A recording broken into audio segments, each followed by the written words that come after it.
हरी भरी जंगल में कई तरह के परिंदे और जानवर रहते थे। कोई दिल से मेहनती था तो कोई चालाकी से जीता था। उसी जंगल में शुरू हुई एक छोटी सी केले की खेती, जो एक बड़ी सीख बन गई। कालू कौवा और गोरी कौवी दोनों अपने घर में थे।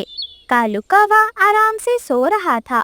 गोरी कौवी को उसे देखकर बहुत गुस्सा आता है। वह फौरन कालू कौवे से कहती है, देखो कालू, ये केले के बीज अब तक वैसे के वैसे ही रखे हैं जैसे पिछली साल रखे थे। कब से कह रही हूँ इन्हें जमीन में बो दो, कुछ तो उगाओ, मगर तुम हो कि तुम्हें कोई फर्क ही नहीं पड़ता। कालू कौवा नींद से जाग जाता है। वह उठकर बैठ जाता है। अरे गोरी, मेरी अकल से तो यही ठीक है कि बीज रखना ही काफी है। क्या ये जरूरी है अपने हाथ मिट्टी में डालना? इतनी गर्मी हो रही है, इतनी गर्मी में धूप में काम करना, क्या मैं तुम्हें मजदूर नजर आ रहा हूँ? मैं तो समझता हूँ कि ये मेहनत वगैरह बस गरीब पक्षियों के लिए ही होती है। गोरी, मेरे बस की बात नहीं है मेहनत करना। कालू जी, यूँ बड़ी बड़ी बातें मत बनाओ। मेहनत करने वाला ही असली बादशाह होता है। जब फल लगेगा तो खाना ही है ना तुम्हें। तब कहोगे ये बीज मेरे थे, अब ये फल भी मेरा है। अरे गोरी, सुनो तो सही, अगर कोई हमारी जगह मेहनत कर दे और फल आधा हिस्सा हमें दे दे तो नुकसान भी नहीं और थकावट भी नहीं। समझ रही हो ना गौरी मैं क्या कहना चाह रहा हूँ? जैसा आपको ठीक लगे कालू जी। तो फिर रानो चिड़िया को कहो, वो तो बहुत मेहनती है। उसके दो छोटे छोटे बच्चे भी हैं, हरदम काम करती रहती है बेचारी। उसे ये बीज दे दो, वो ही उगाएगी। हम आराम से खाएंगे कालू जी फिर फल। गोरी, अब की ना तुमने बिल्कुल अकलमंदी वाली बात। बिल्कुल बिल्कुल, कितनी अकलमंद हो तुम। बस अब उसे ही बुलाता हूँ, जाता हूँ। इस समय वो बाहर या तो दाना लेने गई होगी या फिर नदी किनारे मिलेगी। ऐसा कहता हुआ कालू कौवा सीधे नदी की ओर निकल जाता है। वह जानता था कि इस समय रानो चिड़िया नदी के पास ही जाती है। वही रानो चिड़िया नदी किनारे अपनी बेटी गुड़िया को पानी पिलवाने आई थी। गुड़िया बेटी, जल्दी जल्दी पानी पी ले, उसके बाद हम घर चलेंगे। आपका भाई कुकू हमारा इंतजार कर रहा होगा। मम्मा, नदी का पानी कितना ठंडा होता है, मजा आ जाता है पीकर। घड़े के पानी में वो मजा नहीं जो ठंडे ठंडे पानी में है। वे माँ बेटी दोनों आपस में ऐसी बातें कर ही रही थी कि वहाँ पर कालू कौवा आ जाता है। अरे रानो बहन, तुम यहाँ क्या कर रही हो? अच्छा, गुड़िया बिटिया को पानी पिलाने लाई होगी। अरे रानो बहन, तुम तो बिल्कुल फरिश्ता हो, फरिश्ता। हर वक्त बस मेहनत करने के लिए तैयार रहती हो। अच्छा खैर सुनो, मुझे तुमसे कुछ बात करनी थी। मेरे पास कुछ केले के बीज हैं। तुम तो खेती में माहिर हो रानो, तुम्हारी तरह खेती पूरे जंगल में कोई नहीं कर सकता। सच्ची मेहनती हो तुम। सोच रहा था कि अगर तुम उन्हें बो दो तो। रानो चिड़िया इतना सुनकर थोड़ी सोच में पड़ जाती है। उसे कालू कौवे पर शक हो रहा था। कालू भैया, मतलब बीज तुम्हारे हैं मगर मेहनत मेरी होगी, और केले लग गए तो उसका हिस्सा भी तुम ही चाहोगे, है ना? ओ नो नो, नहीं, मैं तो बस चाह रहा था कि बीज जाया ना हो। जो लगेगा वो तुम्हारा ही होगा। अगर दिल चाहे तो थोड़ा बहुत फल हमें दे देना, वरना कोई जबरदस्ती नहीं है। पड़े पड़े बीज खराब ही हो रहे हैं वैसे भी। ठीक है कालू भैया, मैं बो देती हूँ बीज। मेहनत तो करनी ही है।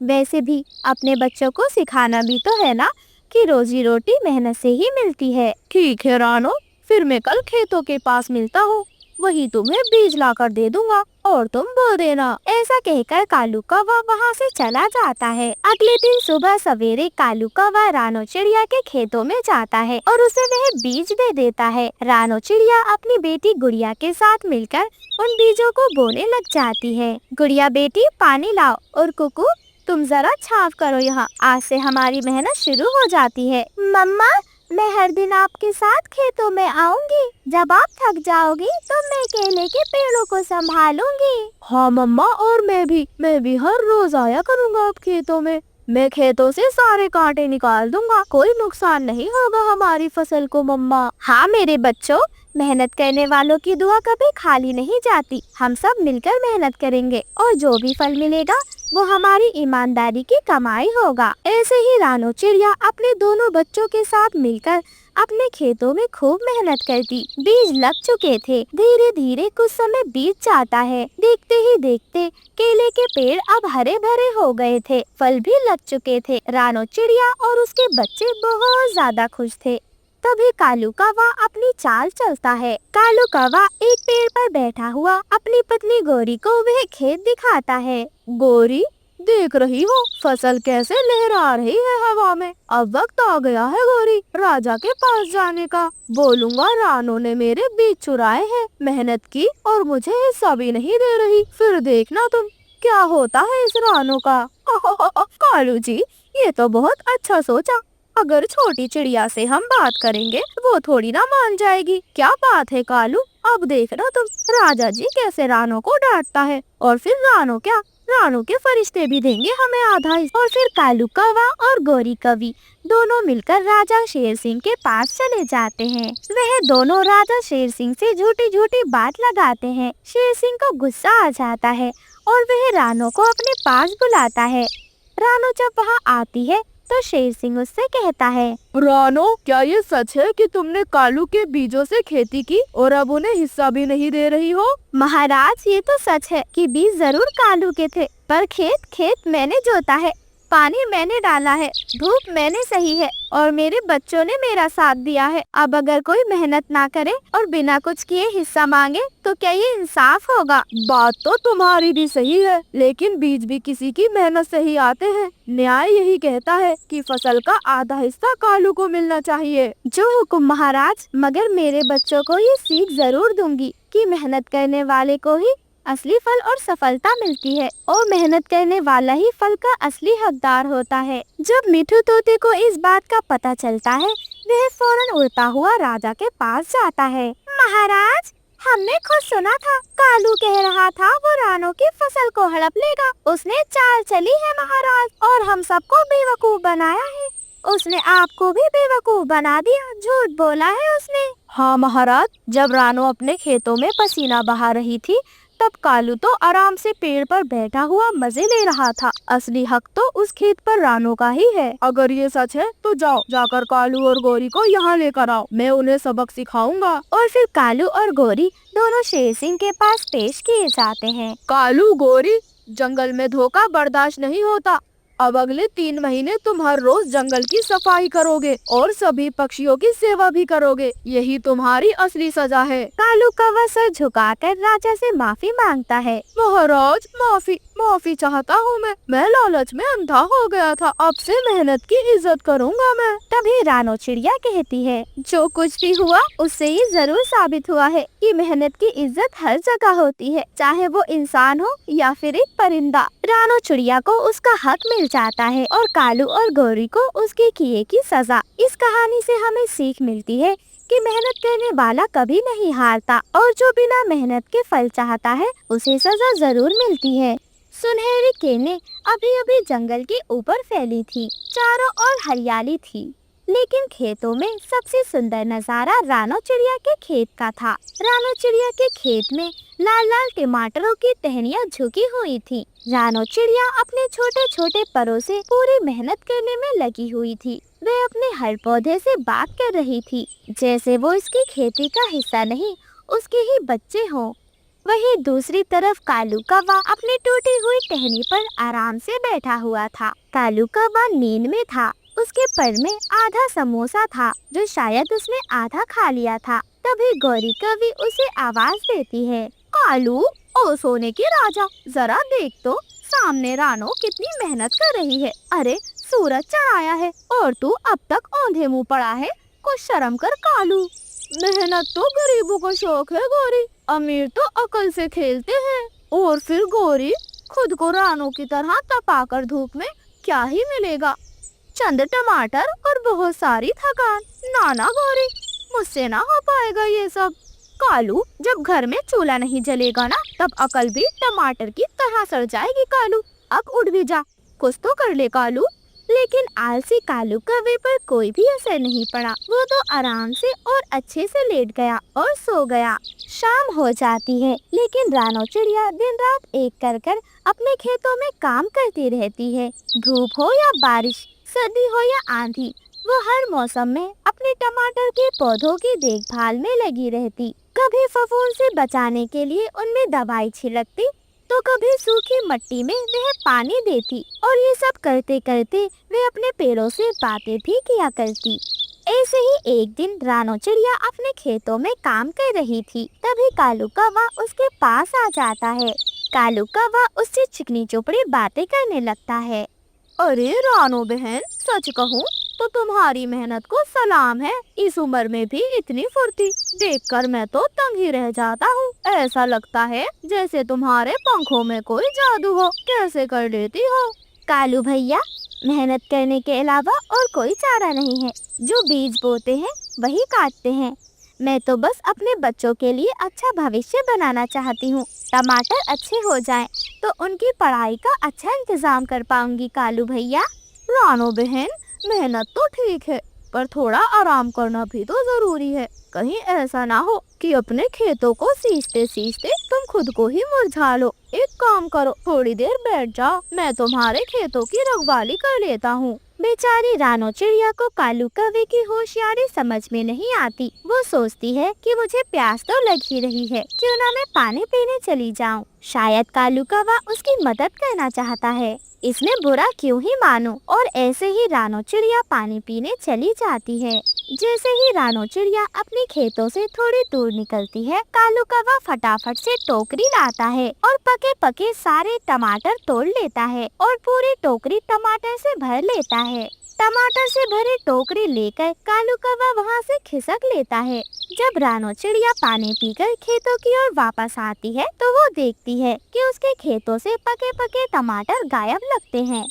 हे भगवान, अभी तो मैंने देखा था ये पौधे तो टमाटरों से लदे हुए थे। लाल लाल टमाटर कहाँ चले गए? लगता है किसी ने टमाटर लिए हैं। ऐसे खाली खाली पेड़ तो नहीं थे मेरे। तभी गुड़िया चिड़िया अपनी माँ के लिए भोजन लेकर वहाँ पर आ जाती है। मम्मा, कोई चोर तो नहीं? जंगल में आजकल चोरी की बातें सुनने में आ रही है। लगता है ये किसी चोर का काम है। मम्मा। नहीं गुड़िया बेटी, कालू भैया शायद अपने घर चले गए। उन्हें कोई काम आ गया होगा। इसी बीच कोई जानवर आकर शायद हमारे पेड़ों से टमाटर खा गया। खैर गुड़िया बेटी, आप चिंता ना करें, भगवान के भरोसे इसे छोड़ देते हैं। पर हम हिम्मत नहीं हारेंगे, हम फिर से मेहनत करेंगे। ठीक है मम्मा, लेकिन कृपया करके अभी आप भोजन कर लें। देखें, मैं आपके लिए गर्मा गर्म भोजन लेकर आई हूँ। मेरी प्यारी बेटी, तू मेरा कितना ख्याल रखती है। जिसके पास तेरी जैसी बेटी हो, उसे चिंता करने की क्या ही जरूरत है। रानो ऐसे अपने आंसू पोंछते हुए अपनी बेटी के साथ खुशी खुशी भोजन करने लग जाती है। वहीं दूसरी तरफ कालू कौवा और गौरी कवि बाजार में जाकर रानो चिड़िया के टमाटर बेचने लग जाते हैं। लाल लाल रस रसीले टमाटर, आओ आओ दोस्तों, आओ और आकर लाल लाल रस रसीले टमाटर लेकर जाओ। कुछ ही देर में कालू कौवे और गौरी कवि के सारे टमाटर बिक जाते हैं। उसकी आंखों में तो सोने की तरह चमक आ गई थी। देखा कालू जी, अकल से तो सारी दुनिया जीती जा सकती है। जहाँ एक तरफ वो रानो चिड़िया पसीना बहा रही है और हम मजे लूट रहे हैं। कालू जी, इतने सारे पैसे, बड़ा मजा आएगा कालू जी। हो, गोरी गोरी गोरी, मेहनत तो मूर्खों का खेल है। चालाकी से ही राजा बना जा सकता है मेरी पत्नी। जंगल में रात का समय था। रात के समय काले घने बादल छा जाते हैं और तेज से बारिश शुरू हो जाती है। खेतों में पानी भर जाता है। रानो चिड़िया अपने घोंसले में बैठकर जोर जोर से रोने लग जाती है। हे प्रभु, मैंने कभी किसी का बुरा नहीं किया, फिर भी मेरी मेहनत क्यों बर्बाद हो रही है? क्या सच्चे दिल से की गई मेहनत का कोई मोल नहीं होता भगवान जी? उसकी बातें सुनकर पास बैठी एक छोटी नन्ही चमचमाती तितली उसके पास आ जाती है। मत रो रानो दीदी, वक्त चाहे कितना भी कठिन क्यों ना हो, सच्चाई और मेहनत का फल देर से सही पर मीठा होता है। सब्र करो, सुबह नहीं होगी। सुबह हो जाती है। सुबह होते ही जंगल के राजा शेर सिंह ने चोरी की खबर सुनी और अपनी सेना को भेज दिया। चालाक कालू कुत्ता अपनी नाक से सूंघता हुआ सीधे कालू और गौरी के घर में पहुंच गया। वह कालू और गौरी को पकड़कर सीधे शेर सिंह के पास पेश करता है। कालू गौरी, तुमने मासूमों की मेहनत को लूटा है। याद रखो, चोरी से पाया गया सुख हमेशा दुख में बदलता है। जंगल का नियम है, जो गलत करेगा उसे दंड मिलेगा। जंगल का राजा शेर जंगल के बीचों बीच कालू और गौरी को एक पेड़ से बांध देता है। पूरी शाम उन दोनों को पेड़ से बांधकर रखा जाता है और फिर उन्हें खोलकर वह रानो चिड़िया से माफी मंगवाता है और फिर जंगल का राजा शेर उन्हें जंगल से निकलने का आदेश देता है। वही रानो चिड़िया का खेत अब फिर से मुस्कुरा उठा था। जंगल के सभी जानवर मिलकर उसकी मदद करते हैं। रानो चिड़िया की मेहनत और ईमानदारी की जीत होती है। गुड़िया की पढ़ाई का सपना भी पूरा हो जाता है। रानो चिड़िया जान गई थी, सच्ची मेहनत का फल जरूर मिलता है, चाहे देर से ही क्यों ना मिले। अब गुड़िया और रानो चिड़िया दोनों एक साथ हंसी खुशी रहने लग जाती हैं। कालू कौवा सारा दिन गौरी कवि के पीछे पड़ा रहता था। गौरी सुंदर कवि, मेरी बात तो सुनो, मुझसे इतनी नफरत क्यों करती हो? हट जाओ गंदे काले कवि कहीं की। अपनी शक्ल देखी है? अपनी शक्ल आईने में देख कर आओ, फिर भागना मेरे पीछे। गौरी, अच्छा भला तो हूँ, देखो मेरे सुंदर काले काले पंख, मेरी चोंच कितनी लंबी है, मुझ में क्या कमी दिखती है तुम्हें? कमी? कोई एक कमी हो तो तब न बताऊं मैं तुम्हें। हट जाओ मेरे रास्ते से। मैं तो जवान सुंदर कवि हूँ, तुम तो बूढ़े कवि हो। मैं नहीं करूँगी तुमसे शादी। तुम्हें पता भी है कि शादी के बाद मैं तुमको कितना खुश रखूंगा। अरे कर लो ना मुझसे शादी, खुद को खुशकिस्मत कहती फिरोगी तुम बाद में। कालू साहिब जी, अभी तो फिलहाल खुद को बदकिस्मत कह रही हूँ। लगता है काली बिल्ली ने रास्ता काट लिया था मेरा, कि सुबह ही सुबह तुमसे मत्था पड़ गया मेरा। सोच समझ कर बात किया करो। मैं गुस्सा नहीं करता तो इसका मतलब ये नहीं कि मुझे गुस्सा नहीं आता। अच्छा, लगता है मुझे डंडा उठाना पड़ेगा। डंडे का नाम सुनते ही कालू कौवा वहाँ से निराश होकर चला जाता है। आया बड़ा आशिक मिजाज, मन तो कर रहा था मार मार के गंजा कर दो इसको। गौरी कवि जंगल की सबसे नखरेबाज कवि थी। वो किसी भी कवि को अपने म्यार का नहीं समझती थी। क्या करूं, ऐसा क्या करूं कि गौरी मुझसे खुश हो जाए, मुझसे शादी कर ले। मुझे अच्छी लगती है, उसके सिवा मैं किसी और से शादी नहीं करूंगा। कालू कौवा बहुत परेशान हो जाता है और परेशानी के आलम में वो अपने दोस्त उल्लू के पास जाता है। मेरे प्यारे मित्र उल्लू, मुझे समझ नहीं आती कि मैं क्या करूं। मुझे कभी कभी लगता है कि अपने गमों में, अपने दुखों में अकेला हूँ मैं। तुमने कभी मुझसे पूछा भी नहीं कि मैं किस हाल में हूँ। यार कौवे, तुम मुझ पे गुस्सा क्यों निकाल रहे हो? तुम्हें तो पता है, अरे रात भर चोरियां करना और फिर दिन भर नींद करना, मेरी तो ये रूटीन है। बताओ क्या मसला हो गया है फिर तुम्हें? उल्लू, कैसे मित्र हो? तुम्हारी चोरियां बड़ी हल्की हैं। किसी दिन गौरी की चोरी करो, फिर मैं मानूंगा तुमको। अरे वो जंगल की चालाक कवि, मुझे लगता है वो भी मेरी तरह रात भर अपने सामान की हिफाजत के लिए जागती होगी। वो पागल कहीं के, मुझे उसके सामान से नहीं बल्कि उससे शादी करनी है। किसी दिन उसी को ही चोरी करके ले आओ तुम। ओहो, लगता है तुमको पसंद आ गई है वो कवि। ओ मेरी बात सुनो, मैं उसको चोरी नहीं कर सकता। अरे तुम भी तो उसकी जाति के कव्वे हो, शादी कर लो उसके साथ। यार उल्लू दोस्त, यही तो मसला है, ना जाने वो मुझसे शादी क्यों नहीं कर रही। शायद लगता है उसको कोई दूसरा कौवा पसंद है। अरे तुमको तंग कर रही होगी, तुम कल जाना उससे पूछ कर आना कि मुझ में क्या कमी है और तुमको कैसा कौवा चाहिए। हाँ दोस्त, ये बात तो मैं उससे पूछना ही भूल गया। मैं कल जाऊंगा और उससे पूछ कर आऊंगा। ये कहकर कालू कौवा वहाँ से चला जाता है और फिर अगली सुबह ही सुबह कालू अपने घोंसले में जल्दी ही उठ जाता है। अब जाऊंगा अब अपनी गौरी से पूछ कर आऊंगा कि मुझ में क्या कमी है। हाँ, उल्लू मित्र ने ऐसे ही बोला था। वो पागल कालू कौवा सीधा गौरी के पास चला जाता है। गौरी, मेरी सुंदर गौरी। तुम फिर आगे गंदे गलीज पंखों वाले कौवे, लगता है तुझे भगाना पड़ेगा। ना ना, गलीज पंख। चलो एक बात तो पता चल गई कि मेरे पंख गलीज हैं। और भी बता दो, मुझसे शादी क्यों नहीं करती? मुझ में क्या क्या कमी है? मैं तुमसे शादी कभी नहीं करूंगी। मैं शादी तो उससे करूंगी जिसके लाल पीले नीले हरे गुलाबी पंख होंगे। तुम्हारी तरह गंदे मैले कुचैले काले पंख नहीं होंगे। गौरी, मैं मैला थोड़ी हूँ। वो तो मैं 3 महीने से नहाया नहीं। देखना, आज नदी में नहाऊंगा, मेरे पंख चम चम करेंगे। पहले नहा तो लो गलीज कव्वे। 3 महीने से नहीं नहाया, चल भाग, गंदी बू आ रही है तुमसे।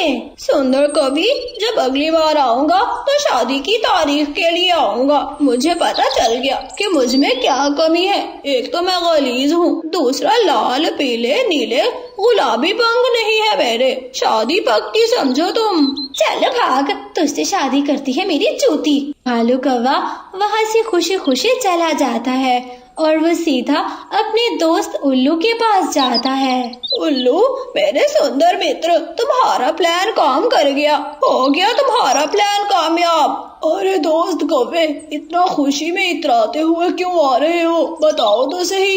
यार उल्लू, उस कवि ने बता दिया कि मुझ में क्या क्या कमी है। वो कहती है तुम्हारे लाल पीले नीले गुलाबी पंख नहीं, और तुम नहाते नहीं, गलीज हो तुम। अब इन सब का हल निकालना है। हो ओ पागल पागल, लाल पीले हरे रंग के पंख कहाँ से लाओगे?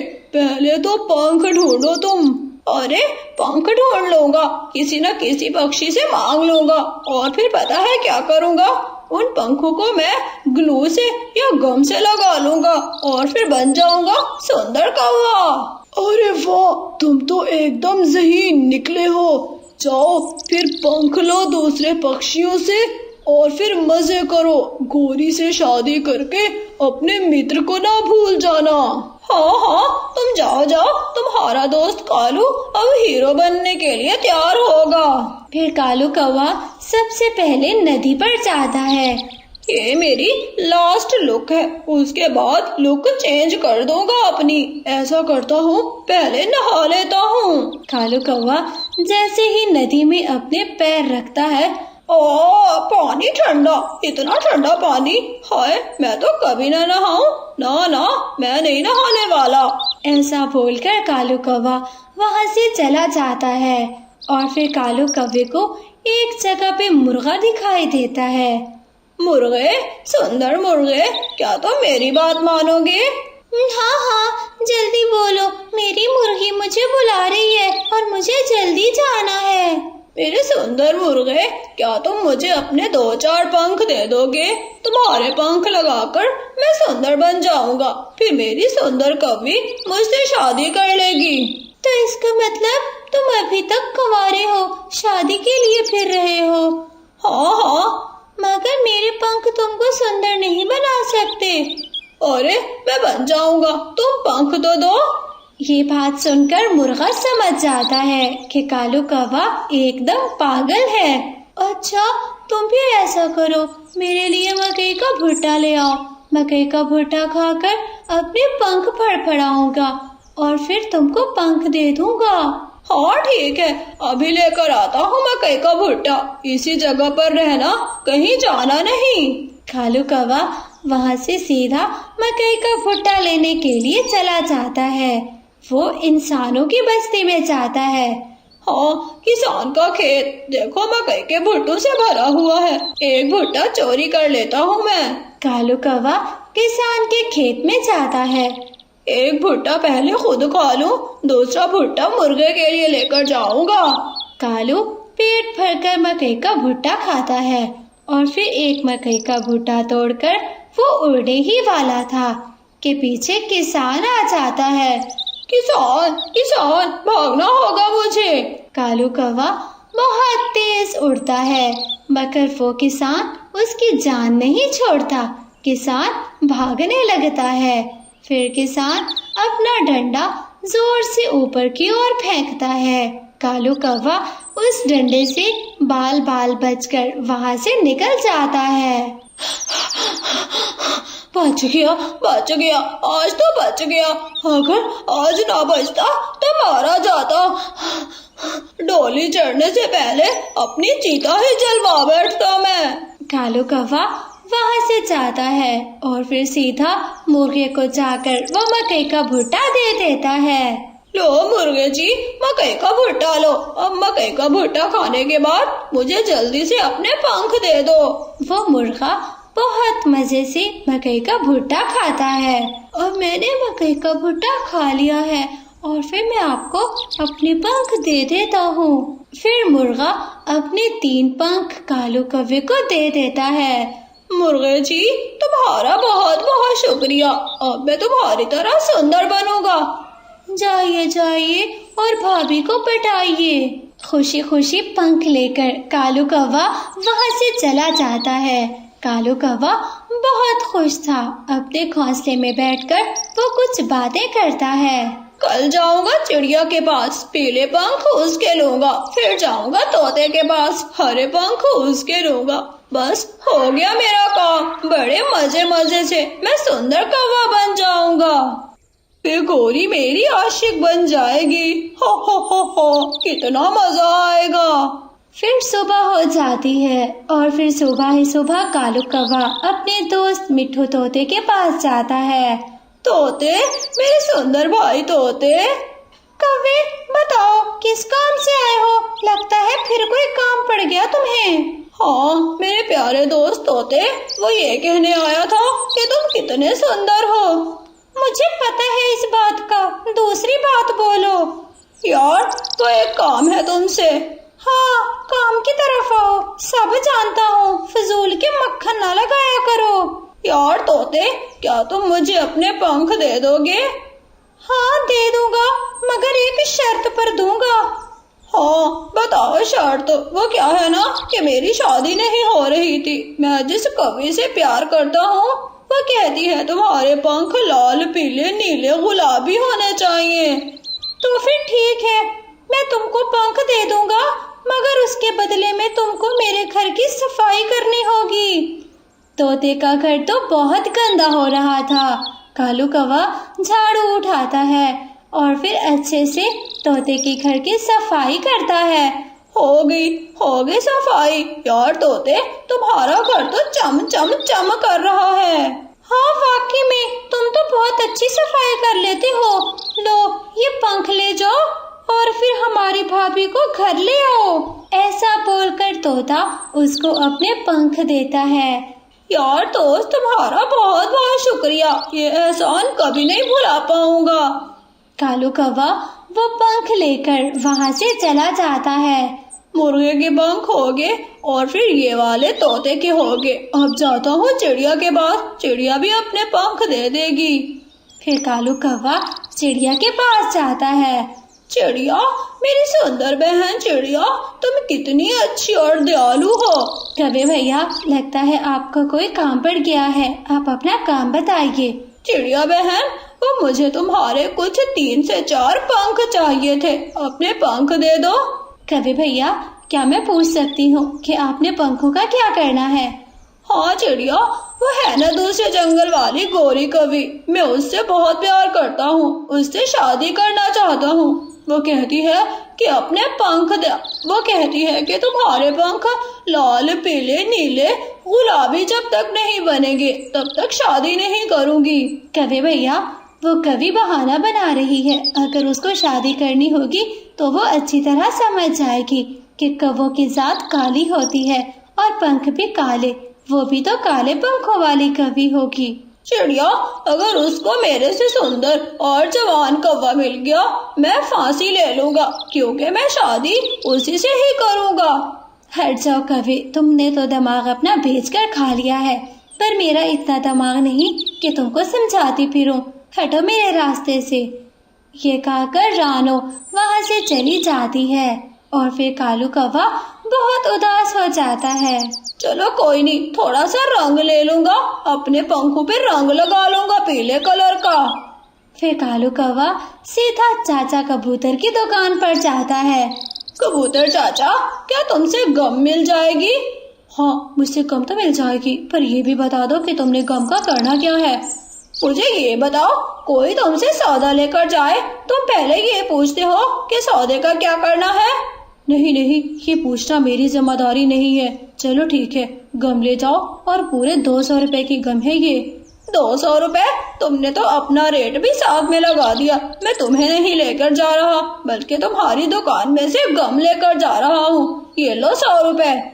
कालू कौवा गम लेकर वहाँ से चला जाता है। वो दूसरे पंख जो उसने मांग कर लिए थे वो उठाकर गम लेकर सीधा किसी वीराने में जाता है और फिर नदी के पास जाकर अब पंख लगाना शुरू कर देता है। लग गए, मेरे सुंदर पंख लग गए, मैं कितना प्यारा लग रहा हूँ। फिर वो नदी में अपना अक्स देखता है। वाह वाह कालू कौवे, तुम जैसा हीरो तो फिल्मों में भी नहीं होता। मुझे छुप छुपा कर जाना होगा, कहीं थिएटर ड्रामे वाले या फिल्मों वाले ना ले जाए मुझे पकड़ कर। वो नकली के पंख लगाकर कालू कौवा तो बहुत इतरा रहा था। अब जाता हूँ अपनी गोरी के पास। फिर कालू कौवा बंद संवर कर गाना गाते हुए गोरी कौवी के पास जाने लगता है। मैं सुंदर सुंदर कौवा, मैं लाल पीले नीले गुलाबी पंखों वाला, रंग बिरंगे पंखों वाला सुंदर सुंदर कालू कौवा। बताओ किसका दूल्हा बनूंगा मैं गोरी का दूल्हा बनूंगा। ला ला ला ला ला। ऐसे गाते हुए कालू कौवा गोरी के घर के बाहर जाकर पहुंच जाता है। गोरी अपने घर में बैठी हुई थी। गोरी, मेरी सुंदर गोरी, दरवाजा खोलो, तुम्हारा कालू आया, तुम्हारा हीरो आया। जरा बाहर तो आकर देखो, कितने सुंदर पंख है मेरे। गोरी घर से बाहर आती है। हाय, मैं मर गई, ये कौन आ गया? ये चिन्ह भूत कौन आ गया? भाई भाई जल्दी से आना, मुझे कोई भूत कौवा डरा रहा है। गोरी की चीखें सुनकर गोरी के भाई भी आ जाते हैं। अरे तुम कौन हो और हमारी बहन को क्यों डरा रहे हो? मैं कालू कौवा हूँ। मैं गोरी से बहुत प्यार करता हूँ। ये मेरे सुंदर पंख देख लो। मैं गोरी से शादी करना चाहता हूँ। कालू जैसे ही गोरी से शादी की बात करता है, कालू के भाइयों की गैरत जाग उठती है और वो कालू को मार मार के बंदर बना देते हैं। कालू के वो नकली पंख तो क्या, असली पंख भी तोड़ देते हैं। कालू किसी तरह दुम दबाकर वहाँ से भाग जाता है। हाय, मर गया, इधर भी मारा उधर भी मारा। गोरी तो बड़ी बेवफा निकली, तुम्हारे भाइयों ने मुझे खूब मारा। अब कालू कौवा बेबसी के साथ रो रहा था। अब वो कर ही क्या सकता था। उसके पंख भी टूट गए थे और उसके वो नकली वाले पंख जिसके लिए उसने इतनी मेहनत की थी, उसका भी कोई फायदा नहीं हुआ था। अब मैं कुंवारा रहूंगा, कभी भी किसी कौवी से बात नहीं करूंगा। कौवियां बेवफा। कालू कौवा जंगल में अकेला रहने लगा था। उसको तो कौवियों से जैसे नफरत ही हो गई थी। प्यारे दोस्तों, हमें इस कहानी से क्या सीख मिलती है कि हमें जो भी दिया ऊपर वाले ने उसका शुक्र अदा करना चाहिए। जो नहीं है वो हमारे पास कभी हो भी नहीं सकता। प्यारे दोस्तों, अगर आपको हमारी कहानी अच्छी लगी हो तो हमारी कहानी को लाइक और हमारे चैनल को सब्सक्राइब करना मत भूलिएगा। आपका धन्यवाद।